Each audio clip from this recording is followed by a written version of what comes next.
आप सभी को सादर प्रणाम। अपने YouTube चैनल पर आप सभी का हार्दिक स्वागत है और अभिनंदन करती हूँ। आज मैं आप सभी के समक्ष एक और नई वीडियो के साथ प्रस्तुत हुई हूँ। आज मैं आप सभी को एक ऐसी जानकारी वीडियो के माध्यम से बताने जा रही हूँ। आज मैं भगवान श्री कृष्ण और उनके भाई शिशुपाल से उनके संबंध और उनसे संबंधित जानकारी आप सभी के साथ साझा कर रही हूँ।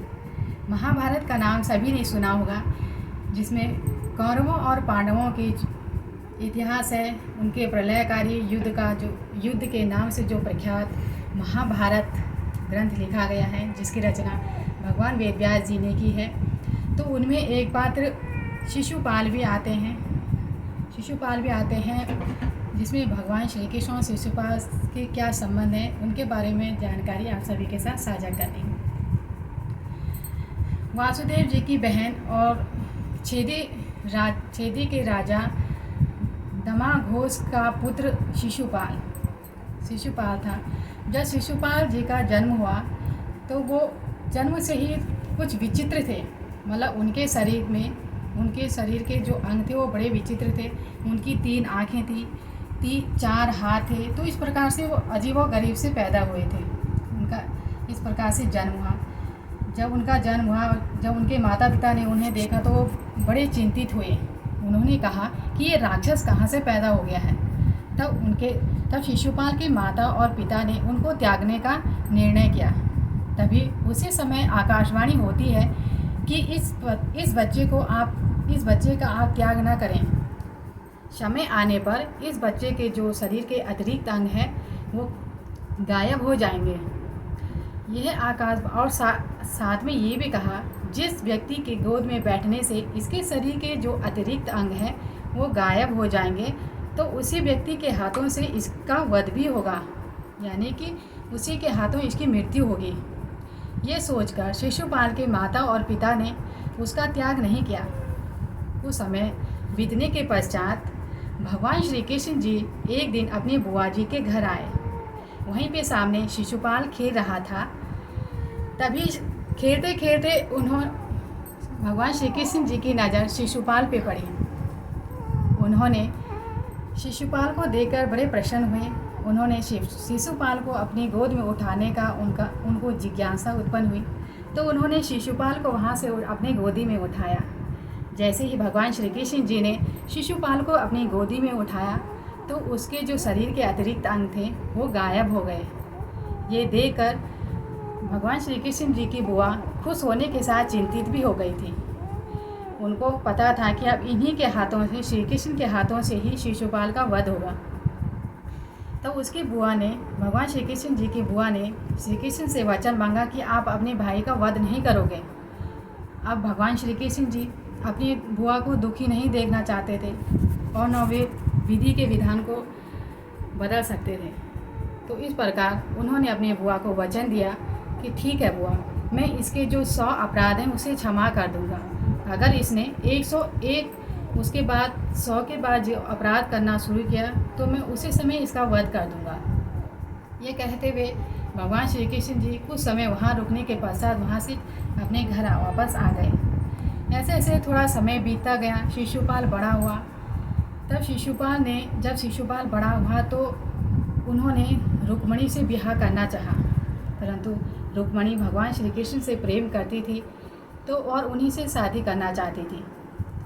परंतु रुक्मणी जी के भाई जो युवराज रुक्मी थे, उनको भगवान श्री कृष्ण और रुक्मणी का जो विवाह वो स्वीकार नहीं था। इस प्रकार भगवान श्री कृष्ण जी ने रुक्मणी जी को महल से ले चले गए थे। जब शिशुपाल को इस बात का पता चला तो वो बड़े क्रोधित हुए और उन्होंने भगवान श्री कृष्ण को अपना शत्रु मान लिया और उन्हें अपना शत्रु मानते रहे। इसी समय कुछ समय बीता गया। इधर पांडवों और कौरवों में एक समय ऐसा आया जब जरासंध का वध करने के पश्चात भगवान श्री कृष्ण, अर्जुन और भीमसेन वापस आए। तो उन्होंने जब धर्मराज युधिष्ठिर से ये सारा वृत्तांत सुनाए तो धर्मराज युधिष्ठिर बड़े प्रसन्न हुए। उन्होंने राजस्व यज्ञ का आयोजन शुरू किया। उन्होंने देश भर के बड़े बड़े भारतवंश के जितने भी बड़े बड़े महान ऋषि महर्षि, बड़े बड़े राजा महाराजा है, उन सभी को निमंत्रण दिया। साथ में उन्होंने वासुदेव जी को और शिशुपाल जी को भी निमंत्रण दिया। निमंत्रण देने पर सभी वहाँ पे उपस्थित हुए, सभी उनके रासुएं यज्ञ में पधारे। शिशुपाल और भगवान श्री कृष्ण का यहीं पर फिर से आमना सामना होता है। फिर वहाँ पे सामना हुआ। धर्मराज युधिष्ठिर ने अपना रासुएं यज्ञ प्रारंभ किया। ऋतिजों ने, आचार्यों ने विधिवत शास्त्र विधि के द्वारा सारे विधिवत तरीके से यज्ञ की भूमि को सोने के हद से जुतवाकर धर्मराज युधिष्ठिर को दीक्षा दी। इस प्रकार धर्मराज युधिष्ठिर ने भी सोमलता का रस लेते समय यज्ञ के सामने जो भूल चूक हुई है, उनके पदाधिपतियों को विधिवत रूप से उनकी पूजा की। फिर पूरी भरी सभा में यह विचार आया कि किस देवता की सबसे पहले पूजा की जाए। वहाँ पे सुखदेव जी भी उपस्थित थे। तभी वहाँ पे सुखदेव जी खड़े होकर भी सभा में बोले, यहाँ पे सबसे पहले देव के पूजा के रूप में भगवान श्री कृष्ण जी को ही प्रथम देव के रूप में यहाँ पे पूजा जाए, क्योंकि इनकी पूजा तो स्वयं ब्रह्मा और स्वयं भगवान शिव भी इनकी पूजा करते हैं, तो सबसे पहले इनकी ही पूजा की जाए। इस प्रकार धर्मराज युधिष्ठिर जी ने शास्त्रार्थ विधि से भगवान श्री कृष्ण जी की विधिवत रूप से पूजा की। सामने पर बैठा शिशुपाल ये सब कुछ देख रहा था। उसके अंदर क्रोध की अग्नि इतनी भयंकर से फूटी कि वो बीच सभा में खड़ा होकर बोलने लगे कि हे सभापतियों, मुझे ऐसा प्रतीत होता है कि इस सभा में उपस्थित जितने भी महान ऋषि हैं, सब इतने बड़े बड़े विद्वान यहाँ पे उपस्थित हैं, और इस बालक सुखदेव जी के कहने पर सभी ने अपने हाँ में हाँ भर दिया है। क्या इस सुखदेव से बड़ा बुद्धिमान इस सभा में और कोई नहीं है, जो इसके कहने पर इस अयोग्य व्यक्ति की पूजा पहले की जा रही है। इस प्रकार जितने भी सभा में जो उपस्थित थे, तो उन्होंने शिशुपाल को समझाया, उनको बोला कि ऐसे अपशब्द श्री कृष्ण जी के बारे में ना कहें। लेकिन शिशुपाल अपने एक से एक अपराध करना उसने शुरू कर दिया था। उसने भगवान श्री कृष्ण जी को एक से एक ऐसे अपशब्द कहे जो क्रोध में आकर अर्जुन और भीमसेन भी शिशुपाल को मारने के लिए खड़े हो गए। तब तक भगवान श्री कृष्ण जी ने उन दोनों को रोक दिया, क्योंकि भगवान श्री कृष्ण जी अपने वचन से बंधे हुए थे। उन्होंने अपनी बुआ जी को वचन दिया था कि वो शिशुपाल के 100 अपराधों को क्षमा कर देंगे। इसलिए वो अपने लिए इतने अपशब्द 100 अपशब्दों को, शिशुपाल के मुंह से निकलने वाले 100 गालियों को शांतपूर्वक सुन रहे थे। उन्होंने तब तक कुछ नहीं कहा। जो भगवान श्री कृष्ण जी को मानते थे, कुछ उस सभा को छोड़ के वहाँ से चले गए। उसके पश्चात जो शिशुपाल था वो लगातार अपने अपशब्दों को भगवान श्री कृष्ण जी के लिए बोलता जा रहा था।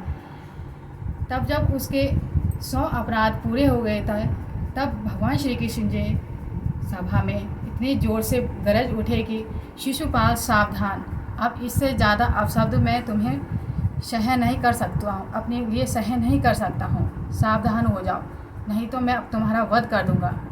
लेकिन शिशुपाल के सर में तो काल मंडरा रहा था। उसने अपनी तलवार उठाई और भगवान श्री कृष्ण जी की तरफ फिर से उन्होंने एक अपशब्द बोलना शुरू किया। जैसे ही शिशुपाल 101 बार उन्होंने अपशब्द भगवान श्री कृष्ण जी के लिए कहे, भगवान श्री कृष्ण जी ने अपना सुदर्शन चक्र फेंका और शिशुपाल के सर को उसके धड़ से अलग कर दिया और उसकी मृत्यु हो गई। उसके शरीर से एक ज्योति भगवान श्री कृष्ण जी के शरीर के अंदर प्रवेश कर गई और इस प्रकार शिशुपाल का वध हुआ। जो तीनों जन्मों से भगवान श्री कृष्ण जी से बैर रख रहे थे, वो और कोई नहीं थे, उनके बैकुंठ लोक के उनके दरबारी जो जय और विजय नामक के जो उनके दरबारी थे, उनके जो रक्षक हैं बैकुंठ धाम के, वही थे जिनको मुनियों के श्राप से 3 जन्मों का श्राप मिला हुआ था। पहले जन्म में उन्होंने हिरण्याकश और हिरण्यकश्यप रूप में उन्होंने जन्म लिया। फिर उन्होंने त्रेता युग में रावण और कुंभकर्ण के रूप में जन्म लिया।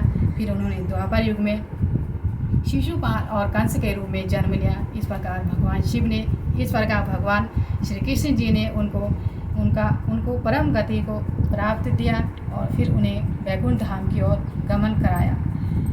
इस प्रकार से शिशुपाल और भगवान श्री कृष्ण से उनका संबंध और उनसे संबंधित जानकारी मैंने आप सभी के समक्ष रखी है। आशा करती हूँ कि आपको ये जानकारी अच्छी लगी होगी। अगर आपको इसी प्रकार की जानकारी अच्छी लग रही है तो मेरे चैनल को कृपया करके सब्सक्राइब कीजिए, वीडियो को लाइक कीजिए और शेयर कीजिए। तब तक के लिए धन्यवाद। मिलती हूँ आपसे अगली वीडियो में। हर हर महादेव।